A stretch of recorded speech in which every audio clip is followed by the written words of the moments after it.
Hey, my name's Aaron, and welcome back to the second video of this mini-series, and it's going to be all about projections, right? So if you haven't seen me before, like I said, my name is Aaron. I'm a shadow work consultant, and I work mainly with the unconscious mind and healing limiting beliefs and unconscious blocks around the sense of self and that's holding you back from being your true, fullest, authentic self. It's also fused with some Buddhist philosophy and thought and some more traditional kind of conscious mentoring, right? And today is everyone's favorite, like I said, projections. So if you haven't watched the first part, there's kind of two parts of that video around introjections, then go and watch that. Because projections are also following the same modality of therapy which I use, which is all about getting to the core seed and the core root of things and healing that. So not just one area of your life improves, but all of the other areas connected to it as well, right? Now, if we're hunting for something which we would call core wounds in this system, a core wound is the start of when something became an issue for you, then introjections would be at the bottom half of that in terms of depth, and projections would be more sitting on the top. So this would be a shorter video, right?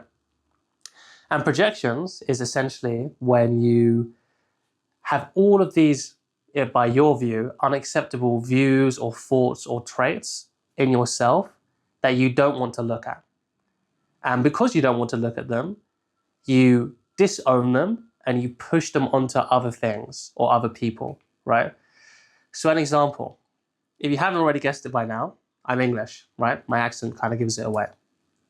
In English culture, at least in the South culture, there's kind of a culture of not wanting to grow too much outside of the bounds of what society places on you, right? Which is kind of like there's a whole class system and there's also just a separate English culture thing that happens with that, right?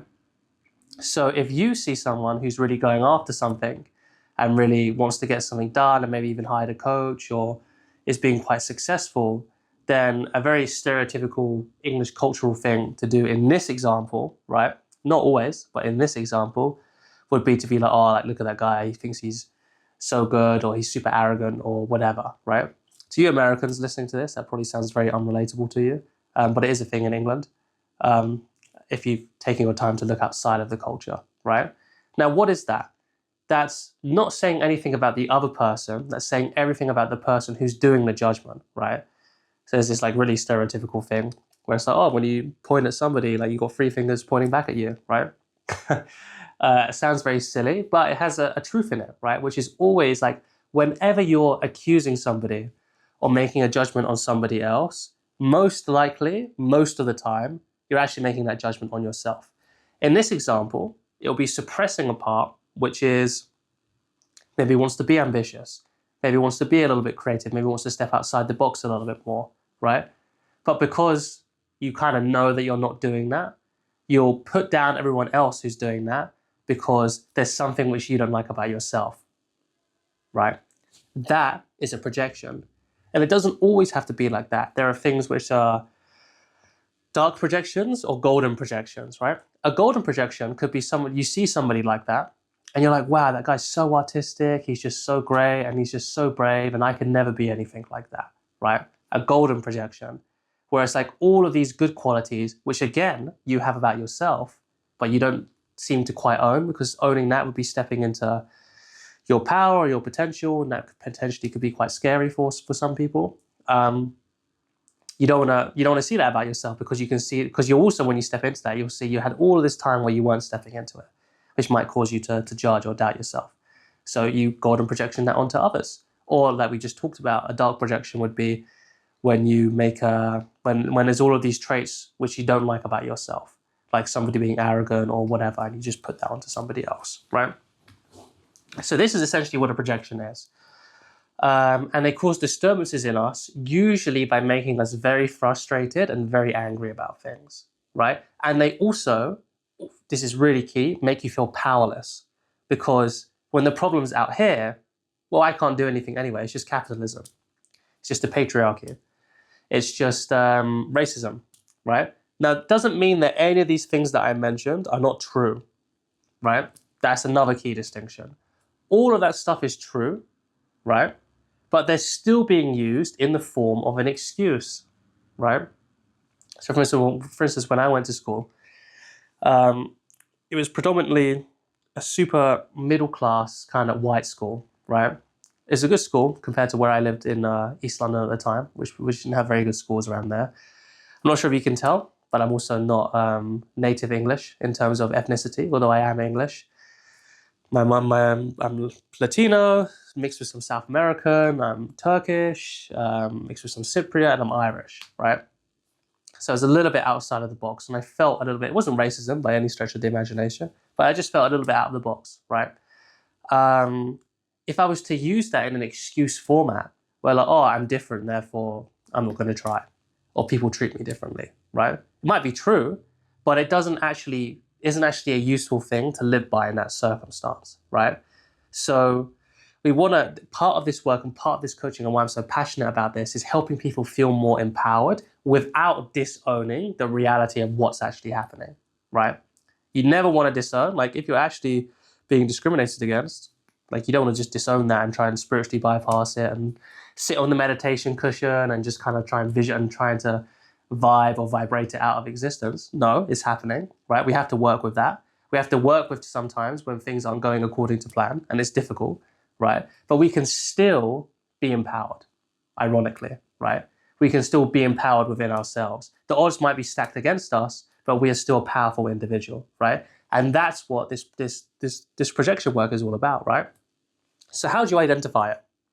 You identify it with the symptoms of being really angry or frustrated at something outside of yourself, or feeling really powerless outside of yourself, right? That's the signal. It's also why my coaching, we also start with a meditation-based practice as well. Very, very kind of simple, very light, that I was taught. I used to live with a Buddhist nun, by the way. She was like 73. She was 73 years old. Very senior Buddhist monastic, which is where I got this meditation from. We want to fuse that in there. We want to have that because what meditation gives us is a formal practice to practice our awareness, our meta-awareness, right? Our big picture awareness, where we're no longer in the stream of our consciousness, we're watching it without forcing that, right? So it's just a skill that we build up passively. So if you're not doing meditation, I recommend to find a good teacher and learn it from there. I can also give some, if you have questions about that, just leave some in the comments below and I'll be happy to answer something for you. Because the first stage we can't force. We have to kind of catch ourselves in the act of being aware, like, oh, I feel really powerless, I feel really angry, right? Step one. Step two, and this is why projection is everyone's favorite. I'm being ironic, by the way, in case you can't guess. Or is the word sarcastic? I think the word's sarcastic. Yeah, sarcastic. Okay, joke's on me, right?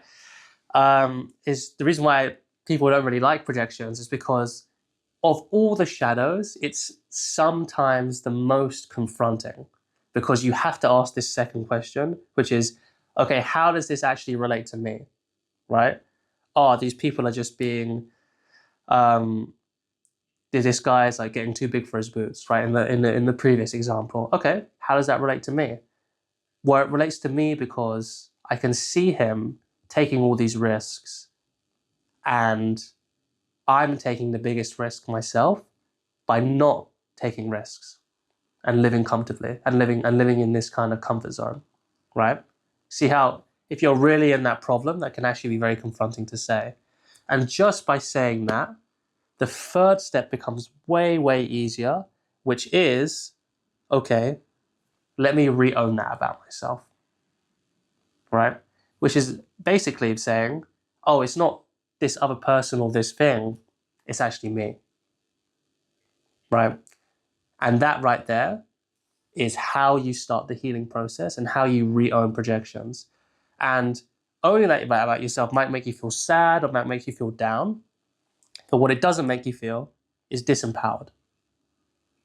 Because now suddenly, instead of this happening outside of yourself, right, you're actually realizing, oh, no, it's actually me. And if it's you, then you can change something about yourself. Now that right there is projection reowning, okay? And that is an example where we use the dark shadow, but there's also the golden shadow, which is, wow, this person's so ambitious, he's so creative, I could never be anything like that. Wait, hold on a minute. In some ways, it's very appreciative, but I feel like there's this sense of powerlessness, which I'm not quite understanding, or I'm not quite able to see, but I can feel it. It's that I can't do anything like that. Wait, what is it about this other person that relates to me? Well, I actually have all of these qualities of ambition and being creative and all that kind of stuff. All of those qualities that I'm seeing in this other person, it's not that the other person doesn't have it, but it's that I have it too, right? And now suddenly we have a very empowering projection reowning, because you can reown golden projections too. And now suddenly you have all of these incredible traits and attributes that you didn't even realize that you had, or you weren't even owning that you had. You realized that you had it, but you weren't realizing it consciously, right? And that's the power of projection reowning right there. And then usually for the rest of the kind of core wound or the core seed of when the shadow starts, that's when you'll have to look at the other videos in the mini-series, like introjections and split ego states, because that's when the work continues. But projection work is something which can kind of happen the fastest and also make you feel the most empowered the fastest too, right? Now that's the end of the video. I'm going to shut up now. Any questions, any comments, please leave them below. And I'll get back to you. I'll actually get back to the comments and I'll answer the questions for more personalized one-on-one work. If you want even more personalized one-on-one work, then I have the meeting link in the description below, which is a 30-minute, very, very informal chat about where you are, what your goals are, how I can help you. There's no hard sales on that call at all. And we can talk about the possibility of doing some one-on-one work, right? But if you want to do that, that'll be more long-term. If you just want to do one call, then I would recommend that you really save your money, because just doing one-off calls isn't going to be the best bang for your buck. I'll put it like that, right?